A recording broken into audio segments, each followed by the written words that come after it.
चलिए रुक करते हैं फटाफट खबरों की ओर। सरकार और किसानों के बीच 5वें दौर की बैठक भी बेनतीजा रही। वहीं दूसरी तरफ किसानों ने 8 दिसंबर को भारत बंद ऐलान करते हुए कहा है कि जब तक बात नहीं बनेगी आंदोलन जारी रहेगा। दिल्ली की सीमाओं पर जारी है किसानों का आंदोलन। टिकरी, गाजीपुर और चिला बॉर्डर ब्लॉक कर दी गई है। पुलिस ने इन रोडों पर नहीं जाने की अपील की है। गाजियाबाद में नेशनल हाईवे 9 पर बैठे किसान पूरी तरह से अड़े हुए हैं। किसान 8 दिसंबर की रणनीति भी तैयार कर रहे हैं। दिल्ली का दूध सप्लाई भी बाधित हो सकता है।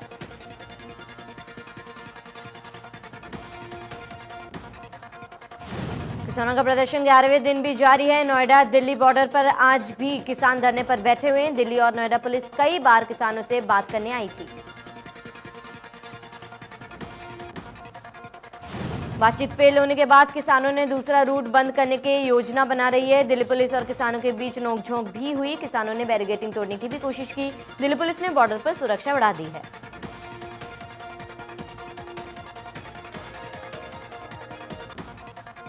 किसानों के धरना प्रदर्शन को आज 11 दिन हो गया है। वहीं आज एक उम्रदराज व्यक्ति धरने पर बैठे किसानों के पास हाथ जोड़ते हुए पहुंचे। उस शख्स को दिल्ली पुलिस अपने साथ लेकर गई। उन्होंने किसानों से आग्रह किया कि उन्हें अपने पोते से मिलने दिल्ली जाना है।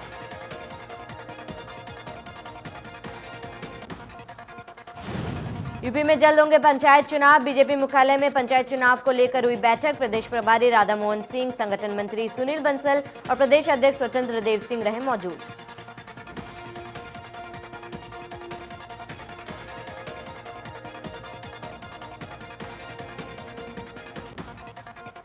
हरदोई के बलिग्राम नगर इलाके में सपा अध्यक्ष अखिलेश यादव ने बीजेपी सरकार पर जमकर निशाना साधा। हैदराबाद चुनाव नतीजे पर अखिलेश ने कहा है कि बीजेपी केवल नाम बदलने की राजनीति के अलावा कुछ नहीं जानती।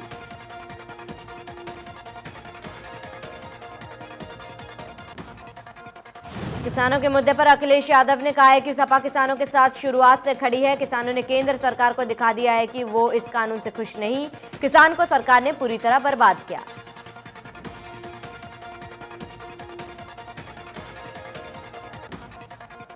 लखनऊ में फिल्मकार प्रकाश झा ने सीएम योगी से की मुलाकात। फिल्म सिटी के ऐलान के बाद सीएम ने मुलाकात की है।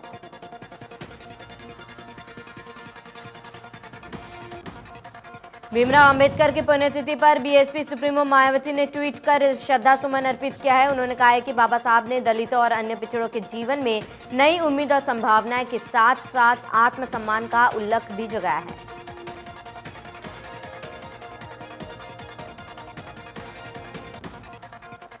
रामपुर में केंद्रीय मंत्री 2 बड़े गेटों का नाम बदलेंगे, जिसके लिए प्रशासन ने मुख्तार अब्बास नकवी के नाम की तख्तियां लगाई है। दोनों की गेट सपा प्रशासन काल में आजम खान ने बनाए थे।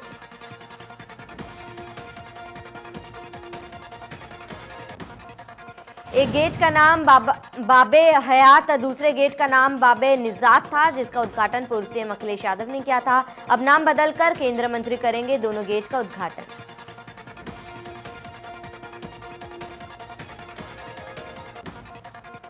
कुशीनगर के रामकोला थाना इलाके में मजदूरों से भरी टेम्पो एक ट्रैक्टर से टकरा गई है। गाड़ियों की टक्कर इतनी तेज थी कि मौके पर ही 4 लोग की मौत हो गई और 3 लोग गंभीर रूप से घायल हो गए हैं।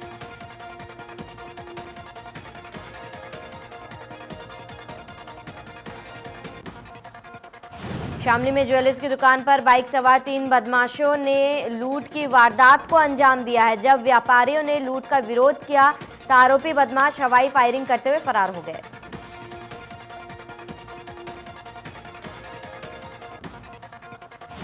शामली के मेरठ करनाल हाईवे मार्ग पर बाइक सवार 3 बदमाशों ने हथियारों के बल पर पेट्रोल पंप के सभी सेल्समैन को बंधक बनाकर लाखों रुपए की लूट की घटना को अंजाम दिया।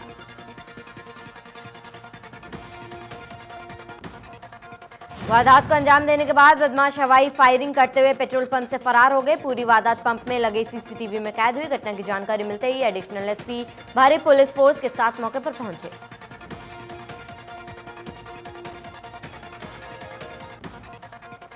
झांसी में कोरोना महामारी को लेकर जेल 46 बंदियों को अप्रैल महीने में 4 सप्ताह के लिए पैरोल पर छोड़ा गया था, लेकिन तय अवधि बीत जाने के बाद भी इनमें से कई कैदी जेल में वापस नहीं लौटे।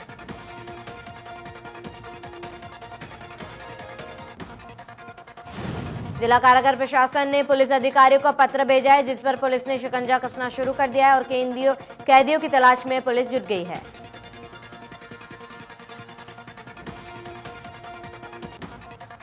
प्रशासन बाहुबली मुख्तार अंसारी के करीबी पर लगातार शिकंजा कसा जा रहा है। प्रशासन ने प्रॉपर्टी डीलर गणेश दत्त मिश्रा के 6 मंजिला बिल्डिंग को ध्वस्त कर दिया। मास्टर प्लान की अनदेखी पर बनाया गया था बिल्डिंग।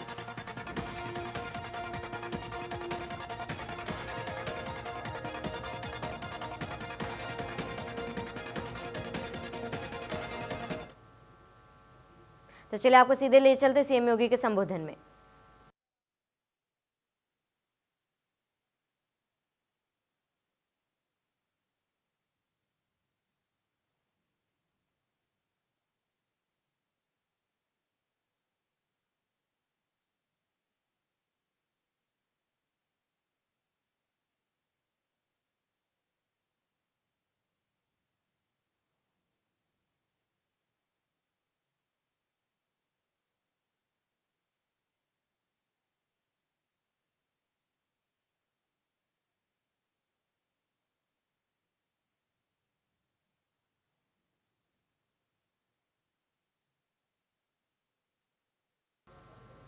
तो आज डॉक्टर भीमराव अंबेडकर की 28वीं पुण्यतिथि है, जहां पर कार्यक्रम का आयोजन किया गया है, जहां पर सीएम योगी के साथ साथ कई गणमान्य लोग मौजूद हैं। ये तस्वीरें आप देख रहे हैं, जहां पर सीएम योगी आदित्यनाथ डॉक्टर अंबेडकर की जयंती पर पहुंचे हैं। तो बता दें कि आज डॉक्टर भीमराव अंबेडकर की 28वीं पुण्यतिथि है।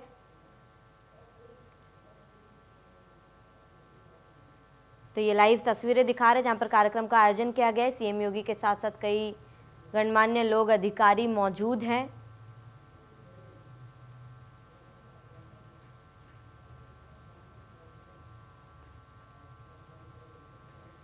भीमराव अंबेडकर के पुण्यतिथि के अवसर पर कार्यक्रम का आयोजन किया गया था। इस कार्यक्रम में सीएम योगी आदित्यनाथ पहुंचे हैं, जहां पर सीएम योगी के साथ कई अन्य गणमान्य लोग मौजूद रहे। इस कार्यक्रम में शामिल होने सीएम योगी आदित्यनाथ पहुंचे हैं।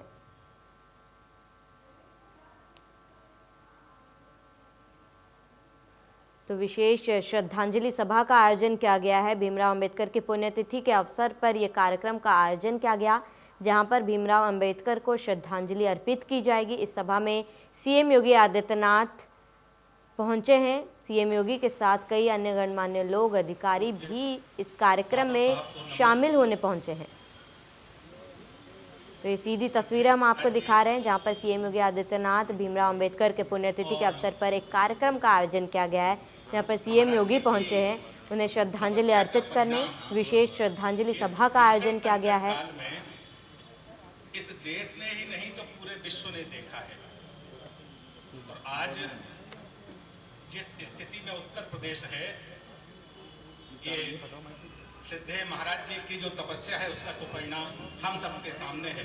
और पूरे उत्तर प्रदेश को लगा कि उत्तर प्रदेश की सरकार संवेदना के साथ हम सबके साथ कंधे से कंधा मिलाकर खड़ी है। ऐसे सिद्धे महाराज जी उत्तर प्रदेश सरकार के मंत्री आदरणीय ब्रजेश पाठक जी, श्रीमान रमापत शास्त्री जी, श्री स्वामी प्रसाद मौर्य जी, लक्ष्मणपुरी की महापौर आदरणीय संयुक्ता भाटिया जी, इस महासभा के अध्यक्ष डॉक्टर लालजी प्रसाद निर्मल जी, महामंत्री श्रीमान अमरनाथ जी, श्रीमान चौधरी जी, मंच पर उपस्थित सभी विद्वज्जन, आदरणीय भाइयों एवं बहनों, भारत विभाजन अपने आप में असंख्य किस्से कहानियां समेटे हुए है। बंटवारे के लिए जिन्ना की जिद हो या सत्ता के लिए नेहरू की जद्दोजहद, कुछ ऐसे ही किस्से कहानियां 70 वर्षों से अनछुए थे। पिछली बार इस देश के आदरणीय प्रधानमंत्री श्रीमान नरेंद्र मोदी जी ने संसद में और सिद्धे महाराज जी ने विधानसभा में जब जोगिंद्रनाथ मंडल के बारे में चर्चा की तो देश के विद्वज्जनों में जोगेंद्र बाबू के बारे में जानने समझने की इच्छा प्रकट हुई, क्योंकि पिछले 70 वर्षों में जोगेंद्र बाबू के बारे में इस देश का नौजवान, इस देश की पीढ़ी एकदम से विस्मित हो गई। पुनः इस देश में चर्चा चल पड़ी और परिणाम स्वरूप डॉक्टर अंबेडकर और जोगेंद्र नाथ मंडल ये पुस्तक आज आप सबके सामने है। जोगेंद्र नाथ मंडल का राजनीतिक जीवन बंगाल से शुरू हुआ। 1930 में वो विधानसभा जीत करके आए और 1937 में वो बंगाल में मंत्री भी बने। 1940 में वो कांग्रेस के करीब आए, लेकिन जल्दी ही उनको लग गया कि कांग्रेस और उनके एजेंडे में हमारे समाज की भलाई के लिए कुछ नहीं है। परिणाम स्वरूप तुरंत वो उससे दूर हो गए और उसी के दुष्परिणाम से वो जिन्ना के नजदीक आए। बाद में वो लीगी सरकार में मंत्री बने। मोहम्मद अली जिन्ना उन पर काफी विश्वास करने लगे। जब भारत का विभाजन हुआ तो वो पाकिस्तान चले गए, वहां के न्याय मंत्री बने। लेकिन जल्दी ही एक उन्होंने जब विवादास्पद प्रस्ताव को वहां पर प्रस्तुत किया कि ब्रह्मांड पर अल्लाह की संप्रभुता, लोकतंत्र, राजनीति सब पर इस्लाम के चश्मे से देख करके जब उस प्रस्ताव को समर्थन दिया तो उसके बाद से उनकी स्थिति थोड़ी सी वहां के समाज में चिंतनीय सी होने लगी। और पाकिस्तान बनने के बाद ही गैर मुस्लिमों के हालात जो भारत से पाकिस्तान गए थे उन पर अत्याचार, बहनों पर, महिलाओं पर जो अत्याचार वहां हुआ, परिणाम स्वरूप जोगेंद्र बाबू ने उसका विरोध करना शुरू किया। और पाकिस्तान के जनमानस में जब उन्होंने विरोध करना शुरू किया तो वातावरण बनने लगा, ये तो देशद्रोही की बात करने लगे हैं। और ऐसे भीषण हालात में 8 अक्टूबर के पहले उन्होंने लियाकत अली के मंत्रिमंडल से इस्तीफा दे दिया। और ये सब कहानियों को समेटे हुए, सजे हुए, वो सब दुखी मन से 8 अक्टूबर 1950 को वो भारत आ गए और दलित चेतना का यह महानायक, दलित मुस्लिम गठजोड़ के बर्बर इतिहास को अपने सीने में दबाए हुए, बोझ लिए हुए 5 अक्टूबर 1968 को इस संसार से विदा हो गए। राजनीतिक पटल पर जोगेंद्र बाबू और बाबा साहब ये दोनों बहुत बड़े नाम थे। आज अवसर है 6 दिसंबर बाबा साहब के निर्वाण दिवस का, इसीलिए सिद्धे महाराज जी ने इस अवसर को चुना इस पुस्तक के विमोचन के लिए, क्योंकि उस समय भारत के पूरे परिदृश्य में या हम कहें विश्व के परिदृश्य में 2 नाम ऐसे थे, जोगेंद्र बाबू और बाबा साहब। बाबा साहब भारत में हैं और आज पूरा देश उनको श्रद्धा से नमन करता है। और जोगेंद्र बाबू इतनी बड़ी दूरदृष्टि कि बाबा साहब को बंगाल से संविधान सभा का चुनाव जिता करके संविधान सभा में भेजा और राजनीतिक परिदृश्य पर एक भूल करने के कारण वो विश्व के इतिहास से विलुप्त हो गए। आज लोकहित प्रकाशन ने ऐसे जोगेंद्र बाबू को याद करने के लिए डॉक्टर अंबेडकर और जोगेंद्र नाथ मंडल पुस्तक का प्रकाशन किया है, जिसका लोकार्पण सिद्धे महाराज जी ने आज इस अवसर पर किया है। हम बाबा साहब डॉक्टर अंबेडकर को नमन करते हुए आपसे निवेदन करेंगे कि पुस्तक भी बाहर रखी है, हम सब लोग।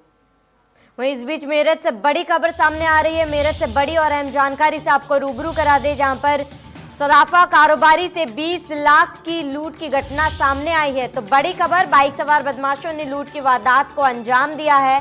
तो ये मेरठ से बड़ी खबर है। सराफा कारोबारी से बदमाशों ने बाइक की चाबी भी छीन ली है। तो बड़ी और अहम जानकारी, सराफा व्यापारी से 20 लाख की लूट की गई है। तो ये बड़ी और अहम जानकारी, मेरठ में सराफा कारोबारी से 20 लाख की लूट हुई। बाइक सवार बदमाशों ने लूट की वारदात को अंजाम दिया है। सराफा कारोबारी ने बदमाशों की बाइक की चाबी छीनी है। तो बड़ी खबर, पैदल ही सोना लूटकर फरार हुए बदमाश।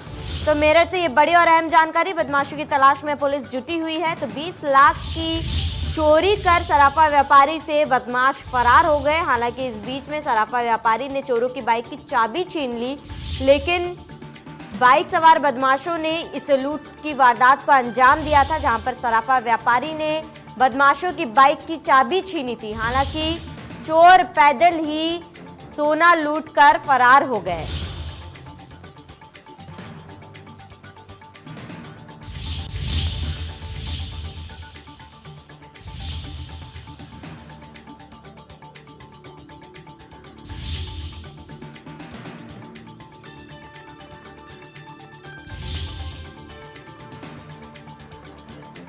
ज्यादा जानकारी के लिए हमारा संवाददाता सनुज हमारे साथ जुड़ चुके हैं। सनुज, लूट का ये मामला क्या कुछ अपडेट है? देखिए, मैं आपको बताना चाहूंगा कि दिन दहाड़े शराब कारोबारी से करीब 20 लाख रुपए की लूट की गई है और बाइक सवार 2 बदमाशों ने इस लूट की वारदात को अंजाम दिया है। कोतवाली थाना इलाके के कच्ची सराय में जो सर्राफा कारोबारी है वो 3 व्हीलर से बैठकर बस अड्डे जा रहे थे, तभी बाइक सवार 2 बदमाश आए, उनको घेर लिया और सवारी बैठाने का बहाना कर पहले 3 व्हीलर को रुकवाया और उसके बाद उनसे जो सोने चांदी की जो ज्वेलरी से भरा बैग था वो लूट लिया। और व्यापारी जो प्रमोद कुमार है पीड़ित, उन्होंने काफी हिम्मत दिखाई और जो बदमाशों की बाइक थी उसकी चाबी निकाल ली, लेकिन बदमाश पैदल ही भाग निकले हैं। दिन दहाड़े हुई इस लूट की वारदात को लेकर व्यापारियों में काफी गुस्सा है। तमाम व्यापारी इकट्ठा होकर कोतवाली पहुंचे हैं, आरोपियों के खिलाफ तहरीर दे दी है। एसपी सिटी सहित तमाम आला अधिकारी मौके पर पहुंचे और घटना की जानकारी ली है। पास में लगे ठीक है सनुज, तमाम जानकारी के लिए आपका बहुत बहुत धन्यवाद। वहीं इसी के साथ इस बुलेटिन में इतना ही। बने रहिए हमारे साथ। नमस्कार।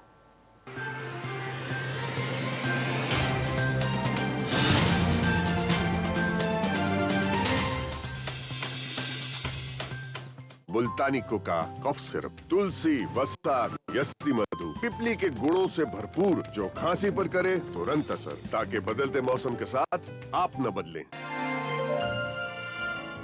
कोरोना से प्रभावित होने के बाद भी उत्तर प्रदेश में कामगारों को मिल रहा है रोजगार। उत्तर प्रदेश सरकार ने पिछले 3 वर्षों में प्रदेश के युवाओं को 3 लाख से अधिक सरकारी नौकरियां प्रदान कर नया कीर्तिमान स्थापित किया है। उत्तर प्रदेश ने सीधे 1.25 करोड़ श्रमिक और कामगार साथियों को रोजगार देने का बीड़ा उठाया।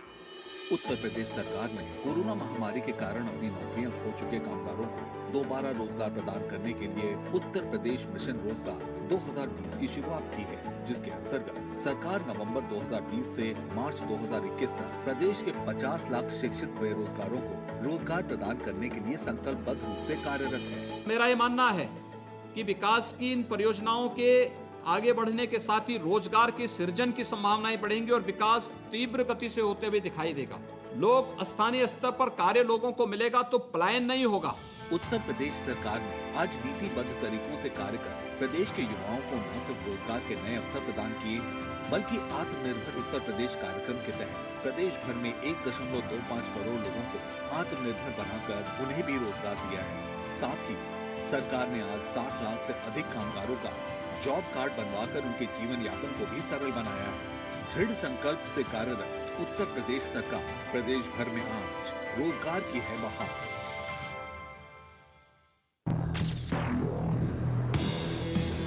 जब दर्द जकड़ ले तब सिर्फ रेली स्प्रे। कंप्लीट रिलीफ मतलब रेली स्प्रे। हेल्थ इंश्योरेंस के लिए policybazaar.com पर आओ। 20 से ज्यादा कंपनीज की पॉलिसीज कंपेयर करो, क्या कवर्ड है क्या नहीं ये चेक करो, प्राइसेस कंपेयर करो और पैसे बचाओ और छोटी छोटी मंथली पेमेंट्स में घर बैठे इंश्योरेंस पॉलिसी पाओ।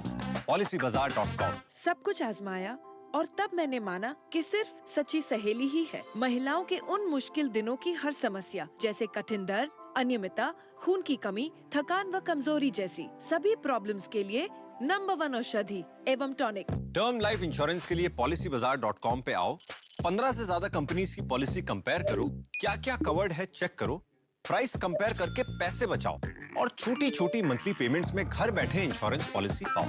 policybazaar.com। 20 दुर्लभ जड़ी बूटियों से तैयार एग्रोसिव का बातूनी सिरप है ना। बातूनी सिरप बोलने में तो मदद करे ही, बच्चे को दिमाग से भी बनाए चुस्त।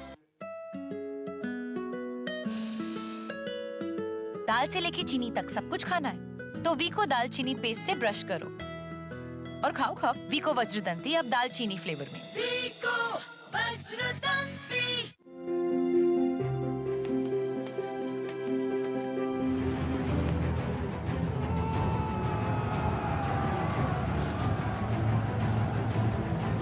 सार्वजनिक तौर पर इस्तेमाल की जाने वाली टॉयलेट की सीट से करीब 40 गुना ज्यादा कीटाणु लिफ्ट के बटन पर पाए जाते हैं।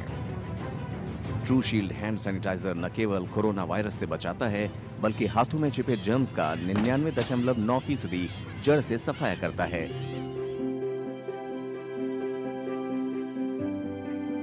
ट्रू शील्ड हैंड सैनिटाइजर को WHO की गाइडलाइंस के तहत तैयार किया गया है। पिकैडली एग्रो इंडस्ट्रीज लिमिटेड द्वारा निर्मित ट्रू शील्ड हैंड सैनिटाइजर की बिक्री और पूछताछ के लिए संपर्क करें 999612।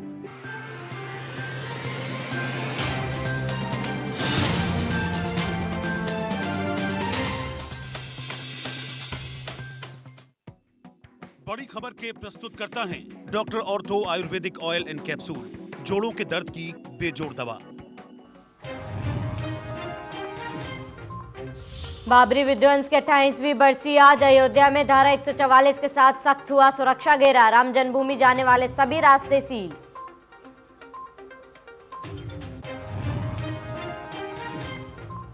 किसानों का आंदोलन 11वें दिन भी जारी। सरकार के रवैये से खफा है किसान। 9 दिसंबर को नहीं बनी बात तो सभी सीमाओं पर डाल सकते हैं डेरा। कल की बातचीत भी रही थी बेनतीजा।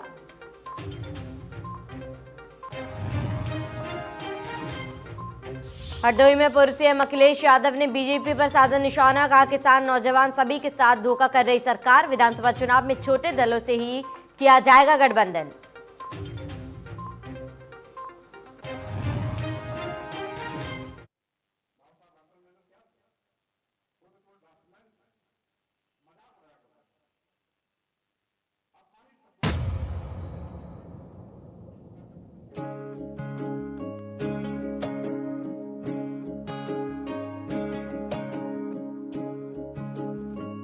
मत कहो खुदा से मेरी मुश्किलें बड़ी हैं, ये मत कहो खुदा से मेरी मुश्किलें बड़ी हैं, ये मुश्किलों से कह दो मेरा